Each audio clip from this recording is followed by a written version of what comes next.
যেটা জানাচ্ছিলাম, বাংলা যোগ গোটা ঘটনার সঙ্গে সংসদে ঝাঁপিয়ে পড়লো দুই ব্যক্তি। তাদের মূল মাথা, তাদের যে প্ল্যানিং করেছে সেই লালিত ঝা, সেই লালিত ঝার বাড়িতে এই সবাই যারা এই হামলার সঙ্গে যুক্ত, সন্ত্রাস এনজিও পরিচালিত সন্ত্রাসের সঙ্গে যুক্ত, এরা প্রত্যেকে ছিল তার বাড়িতে। সেই লালিত ঝা, সেই গোটা ঘটনার সঙ্গে বাংলার যোগ আরো স্পষ্ট হচ্ছে।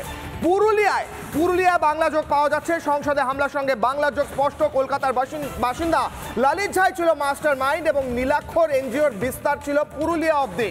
বাঘমুন্ডি এক যুবক এনজিওর সভাপতি, যে এনজিওর সঙ্গে যোগ ললিত ঝা এবং নীলাক্ষ আইচ। গতকাল যে নীলাক্ষ আইচের নাম উঠে এলো, লালিত ঝার সঙ্গে তার যোগ ছিল।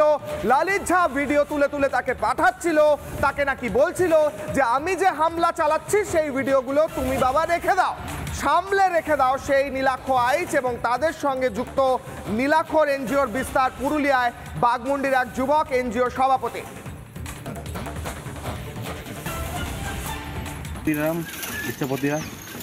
ওখানে এখন তো বন্ধ হয়েছে। এর কতদিন চলেছিল স্কুলটা? লকডাউন আগে থেকে ওরা খুলিয়েছিল। আচ্ছা, মোটামুটি ওখান থেকে আমাদেরও ওইখানে ছেলেগুলো যাইতো, ওখানে আমাদেরও সুবিধা হইতো। কোন ক্লাস থেকে পড়াশোনা হতো এখানে? ওঠিন না, ওরা 5-4 থেকে পড়াতেন, আর 12 গিলাকে পড়াইতো ফ্রি নাকি? হ্যাঁ, ফ্রি পড়াইতো। সামাজিক বিভিন্ন মানুষের সেবামূলক। কি ধরনের সেবামূলক?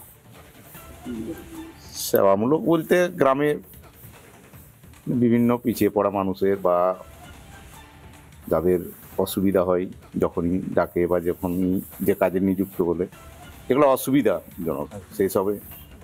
এছাড়া এনজিও সম্প্রতি কোনো স্কুল চালাতো?